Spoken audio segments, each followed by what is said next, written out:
In this video, we'll be taking a look at two NHL games happening on January 31st, 2025, and providing you with free team picks and total picks for each one of those games, so 4 picks in total. Welcome back to Cash Out Sports. Let's dive right into it. Oh, and don't forget to subscribe and to click the bell icon to get notified as soon as these videos get released, so that you have more time to plan out your bets as we provide these videos on a daily basis. I can guarantee that you'll have all the important information that you'll need on these two NHL games after fully watching this video. One more thing before we start. If you would like to gain access to our best exclusive sports picks to take your journey to the next level, then check out our Patreon in the link down below, where we offer our best single picks, parlay picks, and much more. Now let's get started. Vancouver Canucks versus Dallas Stars. It's a matchup between two Western Conference teams on the hunt for a victory as the Vancouver Canucks face off against the Dallas Stars Friday night in the Lone Star State. Vancouver enters this contest on the heels of a solid 3-1 win over Nashville on the road in their previous game Wednesday night. Meanwhile, Dallas comes into the game with a thrilling 4-3 overtime victory against Vegas on the road in their most recent matchup on Tuesday night. When looking at the past 10 head-to-head matchups between these two teams, the Canucks have a dominant 7-2-1 record. However, the Stars have managed to claim victory in the last 2 encounters, including a 3-1 win on the road in the most recent meeting, which took place on March 28, 2024. The Dallas Stars are currently 32-17-1 on the season following their overtime win against the Vegas Golden Knights by a score of 4-3 in their latest game. Dallas found themselves trailing 3-1 in the second period, but showed resilience by fighting back to even the score before securing the win in overtime. Prior to this thrilling victory, the Stars had also defeated the St. Louis Blues 2-0 and the Golden Knights 4-3 in their previous matchups. Dallas has been on an impressive run, winning 4 of their last 5 games, and they are currently sitting in second place in the Central Division standings with 65 points. As for their offensive and defensive stats, the Stars are averaging 3.14 goals per game while allowing 2.46 goals against per game. Their power play is functioning at 18.8% efficiency, and they have been successful on 84.2% of their penalty kill attempts this season.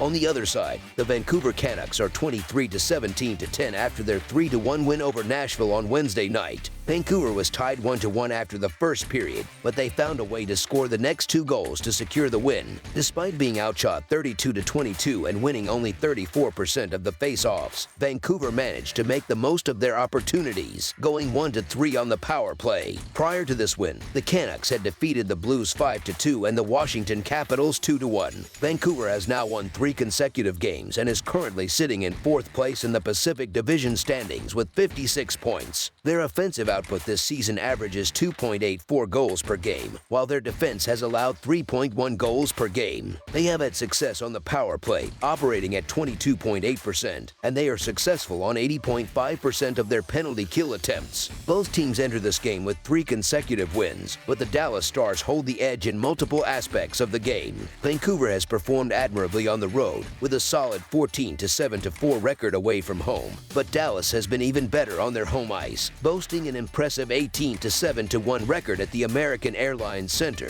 The Stars showed their resilience in their recent overtime win against Vegas, and they are particularly tough to beat at home. Adding to their advantage, Dallas has had more rest, having last played on Tuesday, while Vancouver played just the night before. Although the Canucks have had an overall advantage in the head-to-head rivalry with a 7-3 record in the last 10 games, the Stars have been building momentum recently, winning the last 2 meetings. In their last 6 matchups, 5 of those games have been decided by 2 goals or fewer. Given that trend, expect a competitive game, but look for Dallas to use their strong 18-7-1 home record to secure a significant win in this matchup. The Canucks have had a strong week, including underdog wins over the Predators and the Blues, which might make you think about betting on them at plus money. Vancouver has also had a decent record against the Stars, winning 7 of the last 10 games between these teams. Their road performance has been solid this season as well. However, the Dallas Stars are simply too consistent to bet against, especially at home, where they have a strong 18-7-1 record this year. Dallas has also returned to their dominant defensive form, allowing 3 or fewer goals in 9 of their last 10 games. While Canucks goaltender Lankinen has kept his team in games, Vancouver's inconsistent offensive production may be their downfall in this matchup. So the Dallas Stars to win and cover the spread as favorites is our full game side pick.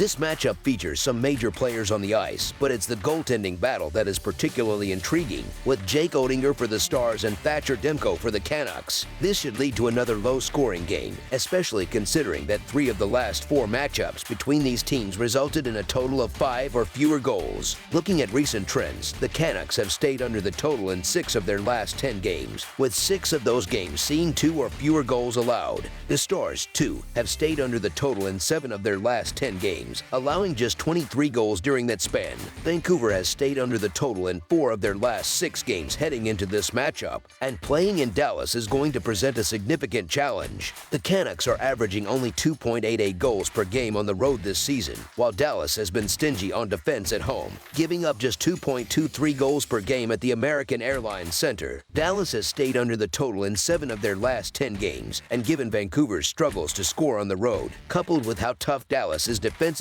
at home, under the projected total is our full game total pick.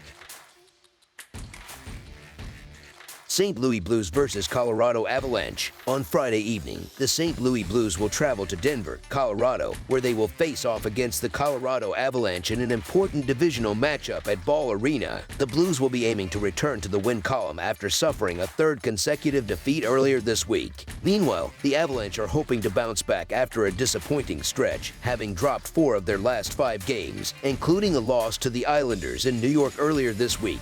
The last time these two teams met, Colorado came out on top with a 4-3 victory in St. Louis during the previous season. The St. Louis Blues entered this contest with a record of 23-24-4 after suffering a 5-2 loss to Vancouver in their most recent game. St. Louis managed to cut the deficit to 4-2 in the 3rd period, but was unable to mount a comeback and ultimately fell short. In the game, the Blues were outshot 30-26, although they did win 55.6% of the face-offs. However, they struggled on the power play, converting just 1 out of 5 opportunities. Prior to this defeat, the Blues had also lost to the Stars by a 2-0 margin and the Golden Knights by a 4-2 scoreline.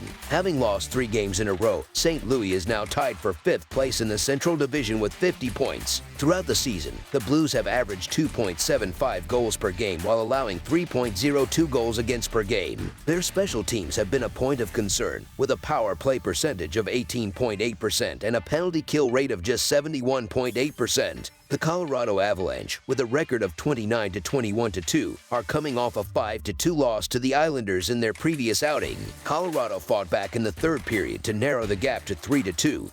But they were unable to prevent 2 late goals that sealed their fate. In that game, the Avalanche outshot the Islanders 32-28 and won 53.8% of the face-offs, but they were unsuccessful on both of their power play opportunities, going 0-2. Before this loss, Colorado managed a 5-4 win over the Rangers, but fell short against the Bruins in a 3-1 defeat. The Avalanche have struggled recently, losing 4 of their last 5 games, and they are currently sitting in 4th place in the Central Division with 60 points. On the offensive side, Colorado has been productive, averaging 3.25 goals per game, but they have also allowed 3.15 goals per game. The team has been more successful on special teams, with a power play conversion rate of 20.3% and a penalty kill success rate of 79.8%. In recent head-to-head matchups, the Colorado Avalanche have dominated the St. Louis Blues, winning 6 of the last 7 games between the two teams. The most recent victory for Colorado was a 4-3 win last season. The Avalanche's goaltenders have been especially effective against the Blues, limiting St. Louis to just 1 goal in 3 of their last 5 meetings. Colorado holds a clear advantage offensively, ranking in the top 10 in the league for several key categories, including average goals scored per game. In contrast, the Blues have struggled offensively and are ranked in the lower half of the league in several offensive metrics. St. Louis has failed to score more than 2 goals in 3 consecutive games, with Dallas having shut them out at home over the weekend. Furthermore, the Blues have struggled on the road this season, winning just under 45% of their away games, and they have lost 3 of their last 4 road contests. Mackenzie Blackwood, who has been outstanding for the Avalanche in his early starts this season, has shown signs of slowing down in recent outings. In his last 5 starts, Blackwood has allowed 18 goals and posted a 1-3-1 record. As a result, the Avalanche may turn to Scott Wedgwood for Friday night's game. Wedgwood has allowed 14 goals in his last 5 starts. On the other side, the Blues are in desperate need of improved play from their goaltender, Jordan Binnington. However, Joel Hofer could get the start, and he has shown decent form in January, going 2-2-0 with a 2.74 goals against average and a .908 save percentage. Although Colorado will be without winger Valeri Nichushkin, they still have the upper hand offensively when compared to the Blues. St. Louis special teams have been among the worst in the league this season, which puts them at a disadvantage against Colorado's more consistent and potent lineup. Despite the absence of key player Mikko Rantanen, the Avalanche have remained a much more consistent and dangerous team overall. Time and again, when it seems like the Blues are ready to turn things around, they have faltered, and they have consistently failed to show up in key moments. Historically, Colorado has been dominant in this matchup, winning 24 of the last 32 meetings between the two teams. Additionally, the favorite has won 38 of the last 51 meetings, so the Colorado Avalanche money line is our full game side pick. As St. Louis enters this game looking to snap their 3-game losing streak, they will face the challenge of playing on the road. The Blues have a 12-11-3 record away from home this season, while the Avalanche have posted a 14-10-2 record at home. Colorado has struggled recently, losing 4 of their last 5 games, and they have been held to 2 goals or fewer in all 4 of those defeats. On the other hand, St. Louis has scored 2 goals or fewer in 4 of their last 5 games, indicating that both teams are currently struggling to generate offense. Under the projected total is our full game total pick. That's all for now, so if you have any other games you would like reviewed, then leave a comment down below with the game you would like analyzed. Subscribe to our channel, leave a like on this video, and we'll get to it as soon as we possibly can. We would also love to hear your opinion on the picks presented to you in this video, whether you agree or disagree with them, so leave a comment down below and do let us know.